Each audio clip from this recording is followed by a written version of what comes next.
Hello, and I'd like to welcome everyone to another episode of Unlock the Door Radio. This is Michael Cross. Hopefully, providing you an hour of very stimulating radio in which we ask a lot of questions that just aren't asked out there very often. And tonight, we have the privilege of being able to speak to well, I'm just gonna let my guest go ahead. She is a expert in an area that I have to say I don't know that much about. So I'm going to be trying to learn a lot tonight. And the topic is chemtrails. And Cynthia, would you go ahead and introduce yourself and let everyone know who you are and what this issue is all about? Okay, my name is Cynthia Hodges. I'm a lawyer in the Seattle area. My background is in environmental law. I have an LLM, which is an advanced law degree in environmental and natural resources law from Lewis and Clark School of Law, and that is #1 environmental law program in the United States. And if anybody would like more information about me, they can look at my website at cynthiahodges.com. So the area of chemtrails, it falls into environmental law, in my opinion. People sometimes they can't differentiate between contrails and chemtrails. Contrails are simply condensed water vapor that form on the jet engines. The exhaust will condense the ice crystals and create thin vapor trails at high altitude above 33,000 feet. And these contrails quickly vanish behind the jet, usually within a minute or so. And these are not dangerous, they're simply water vapor. Chemtrails, on the other hand, are thicker and they remain in the sky instead of quickly dissipating. They actually expand, and within about 30 minutes, they will look like cirrus-type clouds. They form wispy sort of clouds, and they will hang in the air for hours. Sometimes you'll see the chemtrails sprayed in various patterns, such as X's or tic-tac-toe grids, cross hatches, parallel lines, etc. Okay, let me cut in for just 1 second here. Okay, I remember when I was a kid, I had a telescope, and sometimes I would like to go out and just kind of peer at the sky, and this kind of got me questioning this whole thing when I started hearing about chemtrails. And that is, when I was a kid, I would look up at the planes and the clouds they'd make behind them, and it's just like what you said. These trails would disappear very quickly. So you had to be quick to actually get a close view of the plane spewing out the water vapor, because it would just disappear. And when I started reading about this chemtrail thing, I did notice that some planes, they fly by, you don't see anything, just like it was when I was a kid. And then others fly by, and the trail, it does last for like an hour. So right. So that's due to the chemicals in them. And these chemtrails, there are several different reasons why they seem to be spraying them, and we can get to that later in the discussion, or we could get into that now. It's up to you. Okay, well, I'd like to ask is, obviously this is not something cheap. If the government is doing this sort of thing, and has other governments around the world probably doing the same thing, this can't be cheap. Why would they spend this money on doing this? What's the purpose of it? Is this some sort of it's not a pollution thing then? It's not from the plane naturally? It doesn't appear to be, no. Well, they're not condensation trails, because we said that that's just water vapor and it disappears quickly. So these chemicals, scientists have done studies and have found various chemicals, much higher quantities of, for example, aluminum oxide. They've got barium oxide. They've found ethylene dibromide, something called BCTP, which is an anti-anthrax inoculation, 26 heavy metals, including arsenic, gold, lead, mercury, silver, uranium, and zinc. Zinc, cadmium, sulfide, is a carcinogen.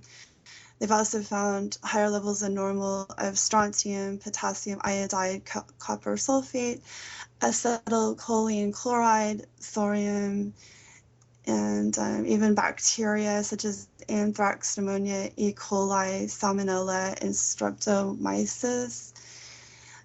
Human white blood cells and Morgellons disease seems to be linked to chemtrails.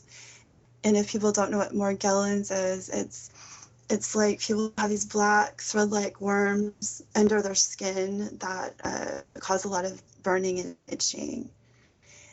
So, and that might be linked to the nanotech aspect of chemtrails. Okay, but why are they doing this? I mean, if this is really happening, Mm-hmm. if governments are spending all this money to do this and trying to keep it somewhat quiet, why? What's the reasoning behind it? Okay, well, there's one is weather warfare. Geoengineering, that's the most well-known one, I suppose, and the one that is being pushed as a good, quote, good reason to be doing it. And they also have disaster capitalism, communications such as HAARP, and battlefield imaging. And we can drill down into those more. Okay. And yeah. For those that aren't aware of this, I've studied on this one. What is HAARP, by the way? Okay, HAARP is the high. Oh, sorry, let me find it real quick here. It's the High Frequency Active Auroral Research Project. It's an array of 180 antennas in Alaska, and they use a reverse radio telescope model they concentrate a radio frequency energy at the ionosphere to lift it. And they heat it and lift the ionosphere. And this is, okay, so they're using HAARP, they're using the ionosphere to bounce high frequency radio waves off for communications. And the ionosphere is an electrically charged sphere around the Earth's upper atmosphere. It ranges between 30 to 1,200 miles above the surface of the Earth. It consists of layers of free electrically charged particles that transmit, refract, and reflect radio waves, allowing these waves to be transmitted great distances around the Earth.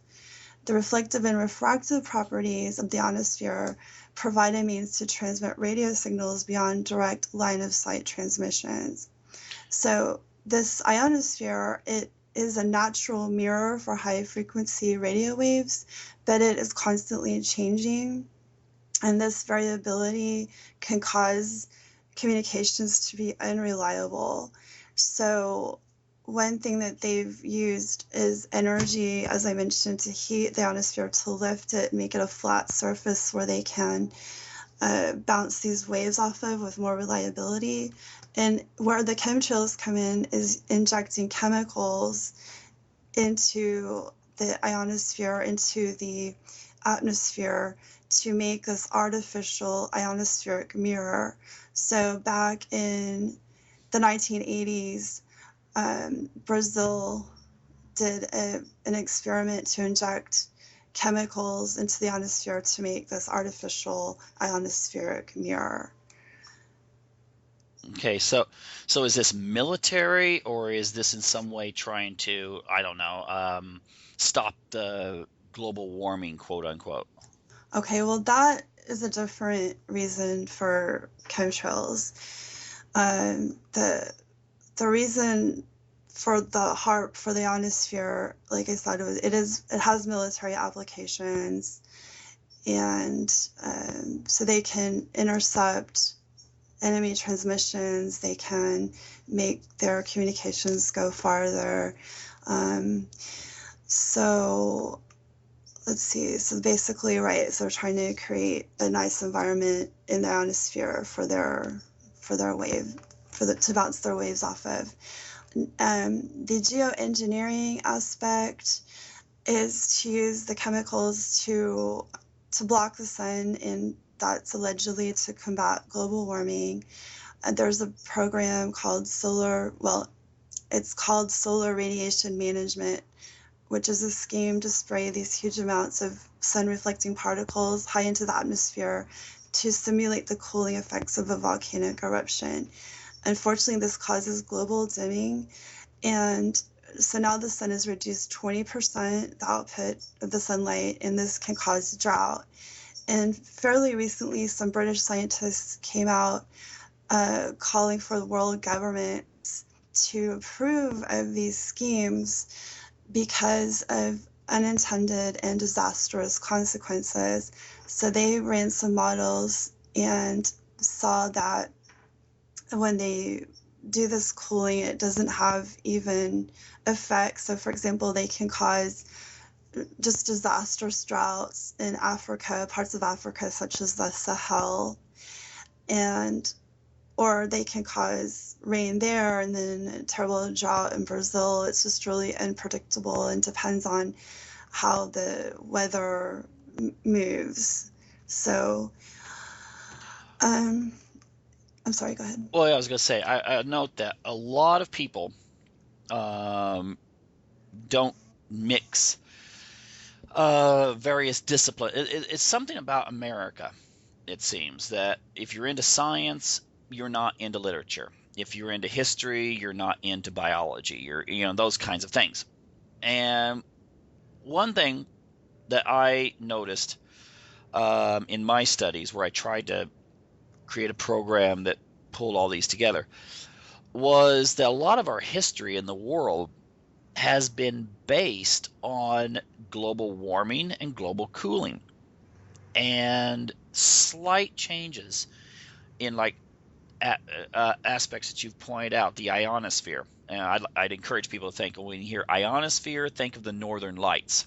That's when the sun's rays are activating these ions in the atmosphere, and that's what you're talking about with HAARP, from the earth up versus the sun down.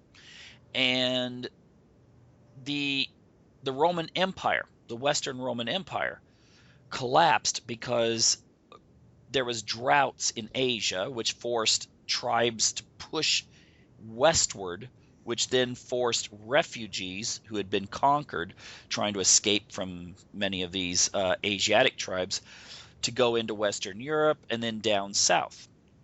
That's just one example. Another example, of course, would be the Vikings failing at their attempt at maintaining their colonies in Greenland. When they got to Greenland, as opposed to what people, the old thing about people saying that it was because they wanted to hide Greenland and Iceland. When they got to Greenland, it was green. It was warm during that time, and then the sun caused things to, because of different activity, it cooled down, and the colonies they had there perished. And so there's a lot of history. If you go to Scandinavia, you can go through parks and you'll see maps. They'll be up that'll say during the Viking era, there was the ocean was there, and of course, it's not ocean anymore. And that's just within written history. So if they're changing the atmosphere, what you're saying is true, if they're changing the atmosphere, this could have profound effects on life as we know it. Right. You mentioned the Roman Empire, and I have seen something that linked a major volcanic eruption at around 500 AD to the fall of the Roman Empire. And so when the volcanoes, they spew out a lot of particulate matter, which blocks the sun out and kills crops. It's devastating. And so now these scientists, such as David Keith, who admits they've never done studies on the dangers of putting the chemtrails out there to block the sun, they're trying to simulate volcanic eruptions. Okay. There's an irony then it hits me. If you're decreasing the sun's rays, then won't that affect plants being able to undergo photosynthesis and change carbon dioxide, which we now hear is, oh, it's a greenhouse gas. That's what all animals breathe in and out. But if the plants have their photosynthesis reduced, then won't that actually increase the amount of carbon dioxide in the atmosphere? Well, I think that carbon dioxide is I don't know if you would say it's a red herring, but it's not a problem, in my opinion. It's an excuse for the powers that be to implement a global carbon tax because they want to get money off of people. So they latched onto something that everybody exhales because they want to literally tax the air you breathe. And carbon dioxide is easy to deal with, as far as it's not a pollutant. It's a natural emission of life. So if you plant more trees, if you have more plants, that's an easy way to balance carbon dioxide. And they're not concerned about all the chemicals. And I talked about some of the chemicals, but I didn't really go into their effects. They have really please do. awful effects. Okay, let me go into the chemicals in a second, because you were asking about photosynthesis. And yes, this global dimming will cause drought because the water needs a certain amount of sun energy to turn into a vapor, which will then cause rain.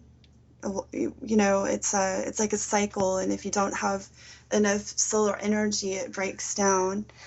So when you have a lot of chemtrails, it's actually ironic, because when they put a blanket of aerosol particulates, it may cool the temperature during the day, but then it acts like a blanket and causes it to warm during the evening. So you actually get more global warming. There's no dew on the ground in places with a lot of chemtrailing. You have greater fluctuation of temperature from day to day. You get more fungal growth on plants, which kills the crops. People and animals are not taking in enough vitamin D, which is necessary for health and mood. Well, I want to jump in and just point one thing out here that people really should understand, and that is, I was reading an article. No, it's not just a article; it's a bunch of articles. It seems that I think it's Stockholm, Sweden, has, of all the metropolitan cities in Europe, has the highest infertility rate. And they were trying to figure out why that is. And of course, they listed, alcohol consumption. I mean, Swedes drink more probably than Russians do. But then there's the sunlight aspect. There's a lack of sunlight for about 6 months out of the year. And that diminishes vitamin D. Vitamin D is linked to, for men and women too, but especially for men, the production of testosterone. If males do not get enough sunlight, they don't produce as much testosterone, which means their fertility goes down. And you find that most conceptions in Scandinavia take place after the spring has started, because men are starting to get sunlight. But during the winter months, their competitive level is lower, their fertility rate is lower, and all these other things. But also that's linked to cancer. Scandinavia also has a very high rate of cancer, and that's due to, well, one of the reasons is lack of sunlight, and the production of vitamin D, which then metabolizes with calcium and gives better health and fights cancer. And everyone now, it seems that they're changing. In like England, they're encouraging people to let their kids play out in the sun now and get some sunlight. But a lot of people are just scared to death of the sun. And a lot of this I think is from this global warming thing. Oh my gosh, the sun, it's our enemy. And you'll cake yourself like a vampire. And well, go on. I just want to throw that in there, because the sunlight is healthy. If you go out for 3 hours naked, you're going to get a sunburn. Yes. but it's healthy to get sunlight on you. Right, and one of the chemicals that's been identified in chemtrails is ethylene dibromide, and that has been linked to reduced fertility in men. Mm-hmm. So that's, well, and also just to finish up some of these other consequences from the chemtrails, there's potential for gene mutation and people's and animals' bodies actually being more conductive because of these particulates, so they're more susceptible to electromagnetic radiation. What is that? Well, if there's radiation that, well, you know, like your computer is putting off radiation, and all sorts of electronics, all sorts of cell towers. I mean, it's all over. So if your body is taking in these particulates, then you might be more sensitive to all of this energy that's being put out there, and it might actually be unhealthy. Well, that goes into another area that I talked about the fertility thing. Someone was telling me that there was a study done that if you carry a cell phone, if they carry cell phones in their front pocket, it will cut their sperm production by up to like 30%. Right. And it all seems like you're talking here that if these exist, if these are going out and these chemicals are being sprayed out into the atmosphere and diffused out, and eventually people would breathe those because they're heavier than air, so they will float down. It seems to be a connection there with fertility, and I know that fertility is something that is a bad thing according to many of the elite nowadays. That seems to be like, what was it? One of the British royal family. Who was that? Was it the Queen's husband? Said that Prince Albert. that if he was reincarnated, he'd like to come back as a deadly virus. I mean, I think it might have been Philip who said that. Yeah. Yeah. So if the elite people have this kind of, well, it's good when we have less and less and less people, could this be something they might actually be liking if they know this happens? The depopulation agenda.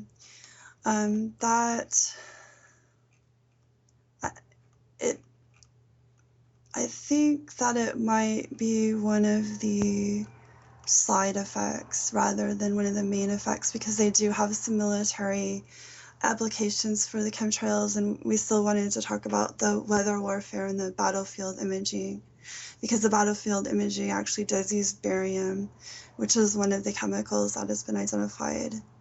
So okay, so is DARPA involved in this at all, or I wouldn't be surprised. It's actually the battlefield imaging appears to be a U.S. Navy program, and that's the Project Cloverleaf that people have heard about. So they have, so the U.S. Navy has a Radio Frequency Mission Planner program, RFMP, that's called the Variable Terrain Radio Parabolic Equation, VTRPE, which is a system for creating 3D battlefield imaging that was used in Iraq and Afghanistan. Dr. Stephen McKay says the RFMP is a system name given to a group of computer programs. One of the supporting sub-programs is called the VTRPE program, and it's a computer radio frequency propagation program that deals with radio waves and enables the RFMP system to visually see the battlefield terrain in 3 dimensions on a television screen. So this VTRP program only worked accurately over water and along coastal areas, but not over land masses, because the system's radar waves required an atmospheric condition known as ducting over land to operate accurately. So the government and military solved the ducting problem by releasing an aerosol, a mixture of barium salts, into the atmosphere over America. They made an atmospheric radio frequency duct with a base of barium aerosol from aircraft. The chemical and electrical characteristics of the mixture cause water and moisture to stay in the clouds. The aerosol sets up an electrical and chemical environment that supports radio frequency ducting for this warfare system. Fibers with barium may support ducting, and the mixture of barium salt aerosol, when sprayed in a straight line, will provide a ducting path from point A to point B and will enable high-frequency communications along that path, even over the curvature of the Earth in both directions. So enemy high-frequency communications can be monitored more easily with a straight line A to B ducting medium. So in other words, this is like the thing that comes to my mind hearing this is that would work like a holograph that you put. Well, I'll tell you, TV works the same way. I mean, if you take electrical images and put them all together, then you've got a picture. Philo Farnsworth got his original idea when he was 14 years old out in his father's field. He saw dust particles. And he thought, what if he saw images like, you look at the clouds, they look like a bunny rabbit or something. And he saw these images and he thought, what if you could do that electronically and then put them all into like a box and make them into pictures? And that's how we got TV. That's how he invented television. So it sounds like this is like a widespread type thing that you could, if you have these conductive elements in the atmosphere that aren't naturally there, you could be able to tell what's going on anywhere in the world where these were kind of floating around. Right. So for some reason, for this to work, they need moisture in the air, and so they had to create that artificially using the barium aerosol over the land that didn't have enough water in the air for this conductivity. Mm-hmm. So, and as I mentioned, barium is one of the chemicals that have been found. What does barium do to your health? Okay, so barium oxide, it is okay. So its health effects are: it can cause difficulty in breathing, increased blood pressure, changes in your heart rhythm, stomach irritation, brain swelling, muscle weakness, damage to the liver, kidney, heart, and spleen, nosebleeds, asthma, allergies, pneumonia, upper respiratory symptoms, and increase in arthritis symptoms. Mm-hmm. And thyroid suppression and cancer. Oh, sorry, I don't know if that's linked to it or if that's okay. Never mind. That's another thing. Okay, go ahead. But these are things that build up. It's sort of like what is that chemical? There's a bisphenol B or something like that. It's right. It's used in plastic container. Again, we get into the the estrogenizing of women and the decline in fertility of males because of people microwaving food with plastic containers and stuff in beer cans and all this kind of stuff. But this builds up, I believe, in the body over time. It's not something that, okay, I breathe a little bit of this in, it breathes out, the body just throws out. Some of these chemicals actually build up, don't they? I would imagine. I don't have anything specifically on these things about bioaccumulation, but as I mentioned, the barium oxide, so it was used in the battlefield imaging, but it was also proposed, and they may have done this now with HAARP. The HAARP patent report suggested releasing large clouds of barium in the magnetosphere so that photoionization will increase the cold plasma density, thereby producing electron precipitation through enhanced Whistler mode interaction. So here's another instance of either using or proposing to use barium in relation to chemtrails. So another chemical that has been identified by scientists in being quantities that are really tremendous is aluminum oxide, and that's used to reflect sunlight and help cool the planet in the geoengineering program and reduce ultraviolet radiation. And it can also lead to serious health effects such as damage to the central nervous system, dementia, and Alzheimer's disease, loss of memory, listlessness, severe trembling, lung problems such as asthma, pulmonary fibrosis, Shaver's disease, ADD, autism, allergies, and cancer. The aluminum oxide will also raise the pH of the soil, which can destroy trees, forests, damage crops. The pH becomes 20 times, up to 20 times more alkaline, up to 6.8 on the pH scale. And healthy forests actually need it to be slightly acidic, so in the 5.6 to 6.5 range. And these high pH levels kill microscopic organisms that are necessary. The aluminum oxide can also act as an accelerant for forest fires, which makes them burn out of control. And so they found a lot of this aluminum oxide in the water supply, including drinking water. There's high levels in salmon and other fish in the mountain streams. And interestingly, Monsanto has made genetically modified seeds that are resistant to aluminum. So this kind of plays into the disaster capitalism aspect of the chemtrails, where people, all the other plants are dying, so people have to use these Monsanto aluminum resistant seeds if they want to eat anything. Well, that brings up a point there. I believe that Russia banned a lot of the importation of GMO foodstuffs because it's been linked in some French studies to like, I think, tumors and so forth. Right.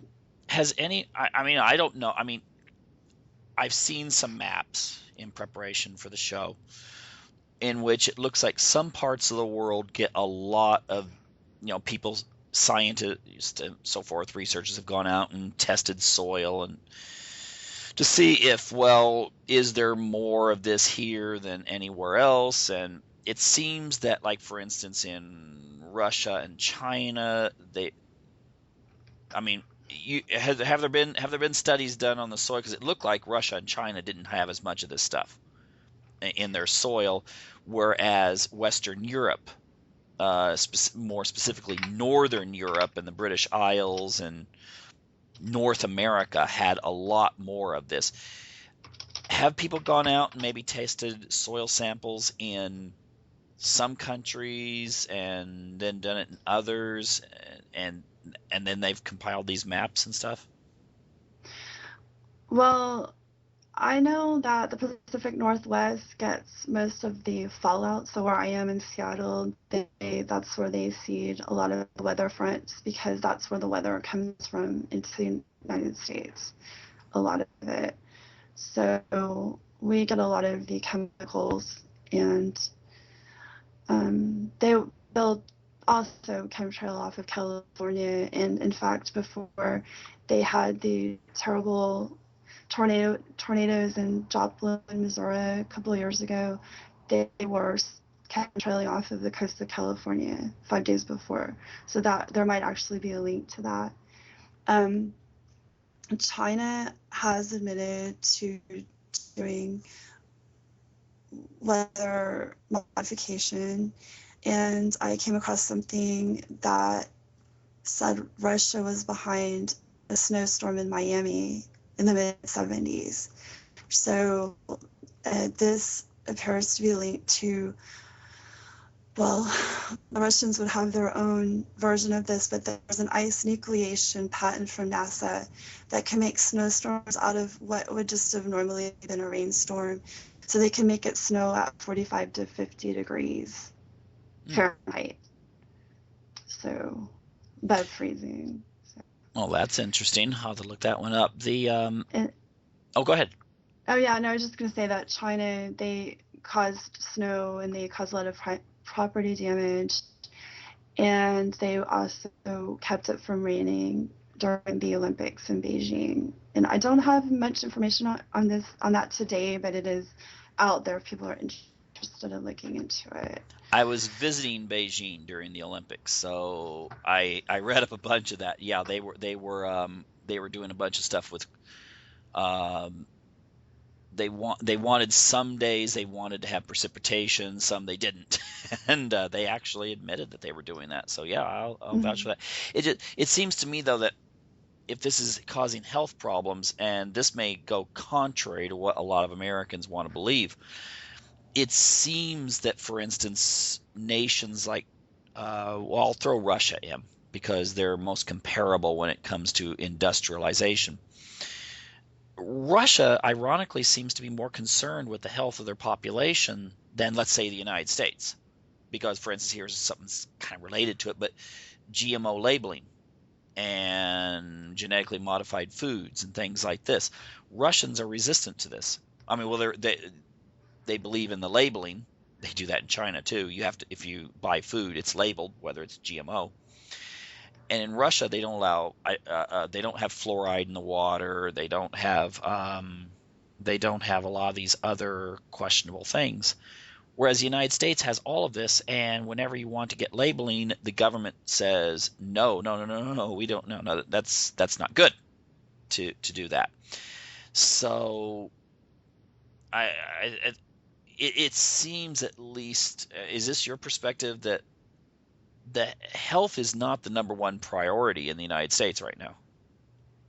Well, I would agree with that. I have done research on fluoride, for example, and I wrote a letter to the local water municipality that is responsible for the water quality, and I cited a bunch of studies that were talking about the bad health effects of fluoride, and all I got was a snarky letter back saying, "Oh well, there are plenty of good studies that say fluoride is healthy," and it's like, really, we didn't list one of them.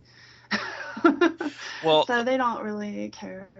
on the fluoride issue, I think it's the most telling thing is that most of Europe, except ironically England and Northern Ireland, but most of Europe, Russia, China, they ban fluoride. Mhm. It's not in the water. Um, so it seems that, I mean, you're going to look at a modern country. They were going to put fluoride in the water in Sweden. They did studies. They found it. Well, it doesn't seem to fit the cost benefit analysis, where you say, well, here's the good, here's the bad. And so you don't find it in these countries. Right. And it seems in America, though, the federal government says, no, no, no, we want you to do this or else. And we want you to put all these horrible foods in your kids' lunches in the schools or else. I mean, contrary to the propaganda coming out now about the healthy foods in schools. I mean, most of us went through public schools. We know what the food's like there. It's not the healthiest stuff. Um, and that's what I'm saying. The chemtrail thing, not knowing all that much about it, it would make it wouldn't surprise me because there doesn't seem to be a big emphasis on really protecting the health of Americans. If maybe you're doing something for another reason, and like global warming, you're trying to stop global warming or whatever, and then there may be some side effects, and well, that's some side effects. It's like radiation testing, when they were setting off bombs in Nevada, St. George, Utah, lots of cancer, but it's a price to be paid. Right. And so fluoride actually has been found in chemtrails, and it will cause thyroid gland suppression and cancer, dental fluorosis, and risk to bone health, brain lesions, and autoimmune diseases. So if you're not getting it in the water, you're going to get it from the air, apparently. Hopefully a lot less, but it's still there. But my point Yeah. being that it just seems that we want to believe that our government cares about that they see the world the way we do. That when they get up in the morning, they get their kids ready for school and they do this and this and this, that they're going to act the way that you and I would act when it comes to public policy. And I've done enough research on psychopathy. It doesn't work that way in much of our government. It's more like it is a cost-benefit Machiavellian way of looking at human beings, and it's kind of scary. But could you go on a little bit more about the again the the uh, the health situation? Then I'd like you to, maybe if you could you jump into the idea of the well, for instance, I want some explanations to you're saying the thing about the white blood cells. Why the heck would you put human DNA into a chemtrail? I don't understand that one. That sounds really bizarre. Mm, that, well, we don't know if that's linked to nanotech, what they're trying to do with that, because, yeah, honestly, that is not something I am prepared to talk about, because if they're doing DNA, they're messing with people's DNA, if they're doing experiments with nanotech and getting it into people's bodies, I mean, that's the only thing I could think of why they would have blood cells. Yeah, because that sounds really science fiction, but if you look at, if you, the only thing you have to do is Google future of nanotech human beings, and there's not any scientist out there that is saying, nah, we'll never use nanotechnology on human beings. I mean, they're all saying, from what I've seen at Yeah. least, that this is like a future thing. And I was watching some documentary and it was really weird. They said that with nanotech, um, I've heard people say, well, how can you believe in God? How could God know what was going on everywhere in the world? And this scientist was saying that in the future, you could nanotech the entire world and hook everything up from human beings to snails and plants. Mm-hmm. And you could hook it up to like a central computer. Now, this scientist was being totally, he was talking like this would be wonderful. The whole world would be nanoteched. And then Mm-hmm. you could plug into this mainframe and you could feel and sense a forest clear around the world because you were also part of this organism. So in a sense, it would be like kind of almost like a god type thing. Mm-hmm. So maybe this is part of it. Well, there are studies that have been done. This one is nanotech. They've talked about using nanotechnology to create simulated weather. So a cloud of microscopic computer particles all communicating with each other and with a larger control system could provide, well, this capability. So interconnected, atmospherically buoyant, and having navigation capability in 3 dimensions, such clouds could be designed to have a wide range of properties. So, for example, they could block optical sensors or become impermeable to other surveillance methods, or they could provide an atmospheric electrical potential difference to achieve precisely aimed and timed lightning strikes. Um, so they could be used in this weather warfare. Um, Well, beyond weather warfare, couldn't a country that perhaps wants to maintain its supremacy in agricultural production ruin the production in another part of the world? oh, absolutely. They could cause drought. They can cause floods. They can cause tornadoes, hurricanes. This goes into this covert warfare, right, where they can win a war without ever firing a shot. They can, like I said, they can shut down food production. They can destabilize governments.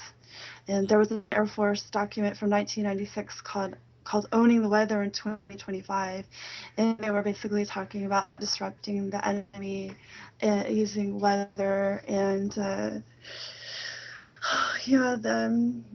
just using weather and all sorts of warfare possibilities. So they can withhold rain, cause floods, cause drought, cause storms, withhold sunshine, damage food crops, and bring any country to sneeze without firing a shot. And that's Dr. Stephen McKay who wrote that. Um, so they can, I mean, actually on the battlefield, they can cause precipitation or clouds or fog, and they can disrupt communication, disrupt sensing, so sensory technology. Gosh, I mean, they can shut down a weather pattern or steer it, or Well, all sorts of possibilities. what the weather makes a huge difference. I think it was didn't Wellington defeat Napoleon because it rained before the battle, and Napoleon's troops had to cross over an area that had become soggy, which slowed them down, and that allowed the Brits to be able to defeat the French. And I mean, Right. just a rainstorm taking place. Well, I mean, some people. I'm not going to say. I mean, now people are going to say, "Well, you're saying it's part of the conspiracy." I'm just saying. I believe that the hurricane that took place just before the election between Romney and Obama. Do you mean Sandy in New York? Yeah, if it Okay. had not been for that hurricane, and again, now I'm not saying that it was created, but I'm just saying that if it had not been for that hurricane, I think Romney would have won, because all the news was starting to show him going up, the polls were going up, and then suddenly the hurricane hits. Obama's on there looking like a leader, Hollywood image.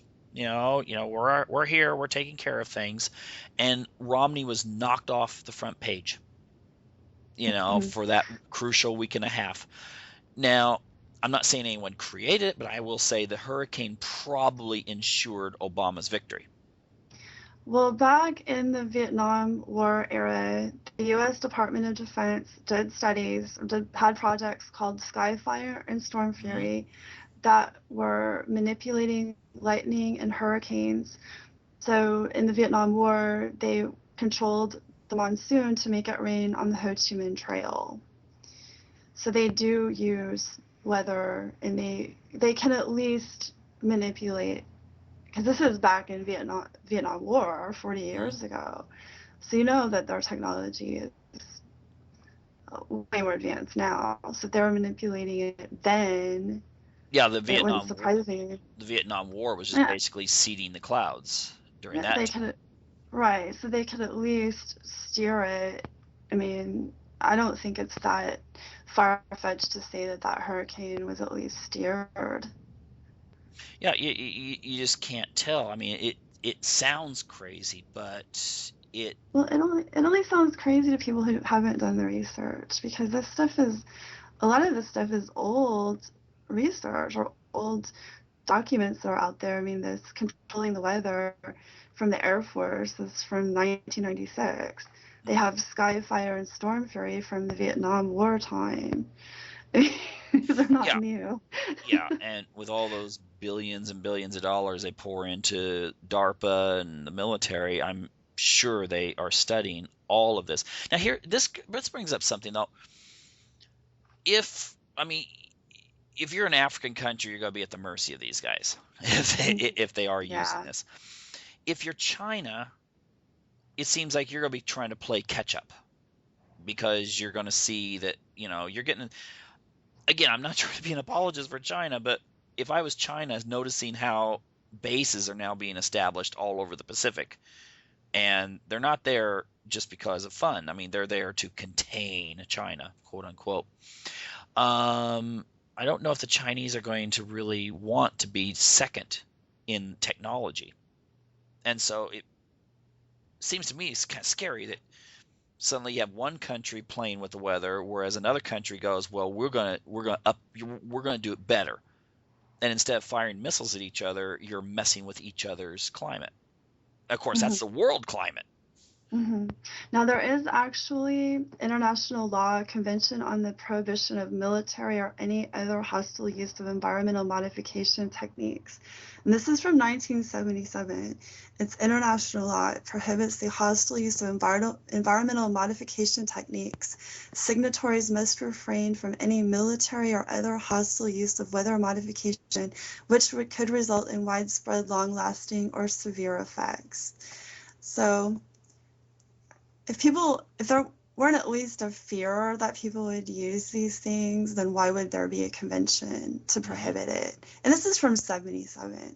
So I'm not that familiar with this treaty, but there might be a way around it, such as widespread. Okay, it's not widespread, long lasting, not long lasting, or severe, not really severe, so we can do it.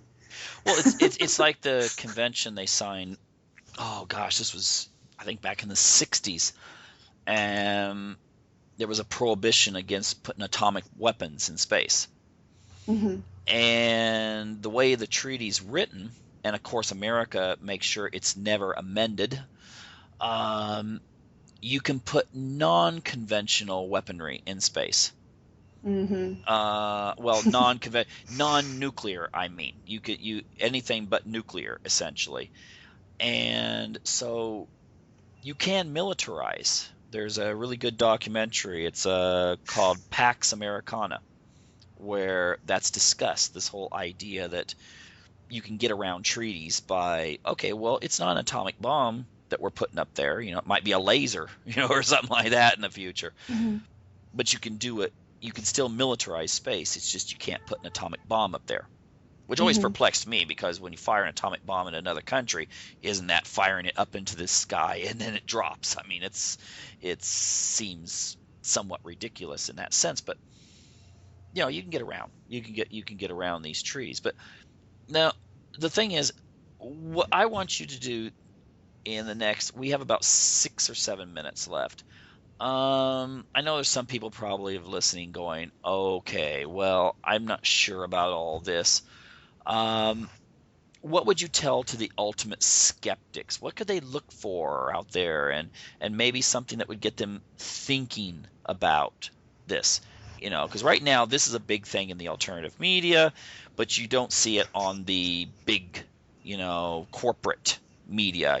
We're too obsessed with Anthony Weiner's Wiener, and this baby that was born to some lady in England recently. I mean, there was thousands of babies born in England yesterday probably, but no, she was, princess or something. So no, we're getting hit with all this news coverage. What can they look for? What if they're interested in investigating this? What would you say to them? You can look up in the sky and see them. This is not really that hard. This is like one of those things where it is there for everybody to see, but they don't look up. And when they look up, they just think, oh, well, it's just contrails. It's like, no, because you see planes, like you mentioned earlier. Planes go by and you don't see a vapor trail. You don't see anything flying then. So obviously there are two different things going on. So, I mean, honestly, skeptics, I mean, there's really nothing to be done for them. If they don't want to research, if they don't want to think that things happen that they don't know about, then I don't know what to tell them. I mean, there are scientists that have found dangerous chemicals and weird things in the environment.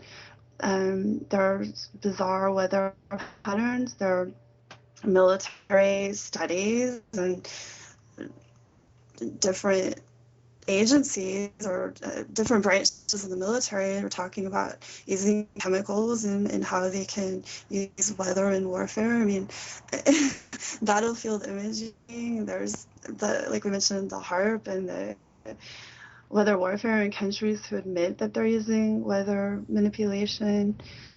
There's this whole thing on disaster capitalism, which we didn't get into too much, but that is a pretty scary agenda if there are people who are using weather modification to control futures markets or to make money off of insurance instead of crops. I mean, that starts to get kind of scary if you don't have enough food, and especially Africans, like we mentioned with the Sahel region of Africa, they could end up uh, having terrible drought with this weather modification.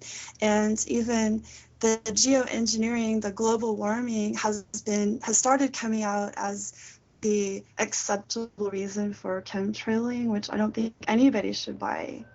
That's, I mean, it's a scary agenda because of the possibility for drought and other things, but um, since we only have like maybe 2 minutes, I'd like to talk about legal recourse if possible, just very Yeah, fire away. briefly, because I mean, since I'm a lawyer and that's something I can offer, there's the National Environmental Policy Act, NEPA, and this is just American law. I talked about the international law earlier, but these are government agencies who are doing these chemtrails, then they actually are required by NEPA to have an environmental impact statement. So for any government action that could significantly affect the quality of the human environment, they need to have done an environmental impact statement or at least an environmental assessment. And if these provisions of NEPA have not been fulfilled, then it's possible to bring an APA, an Administrative Procedure Act suit against them for violating NEPA. And NEPA doesn't prohibit the federal government from harming the environment, but they do have to do studies on the prospective impact and disclose those in advance to doing it. And there's also the Clean Air Act, and this is designed to control air pollution on a national level. There's a Title II emission standard for moving sources, Part B. So the aircraft emission standard sets emission standards for airlines and aircraft engines and adopts standards set by the International Civilian Aviation Organization. So then there's the Convention on the Prohibition of Military or any other hostile use of environmental modification technique. That was the treaty. And then also potentially tort law could be a source for redress. Possibly trespass to land, possibly nuisance, either public or private nuisance, depending on the situation.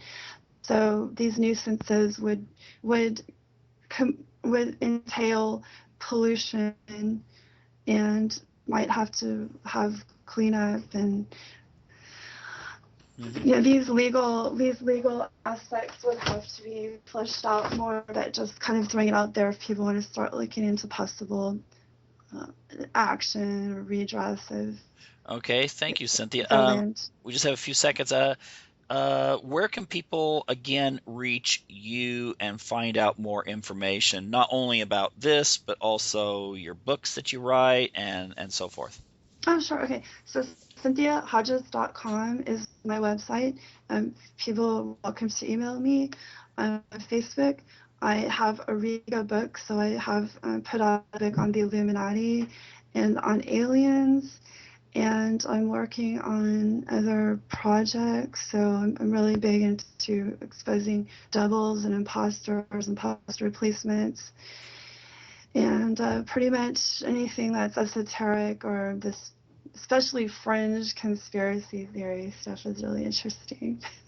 Okay, well that's really fun. That's really fun and interesting. So I'd encourage people to check your site out. And thank you so much for being on our show and sharing this really interesting information tonight. Oh, well, thank you. It was great. You have a great evening. You too. Bye now. Okay, bye-bye.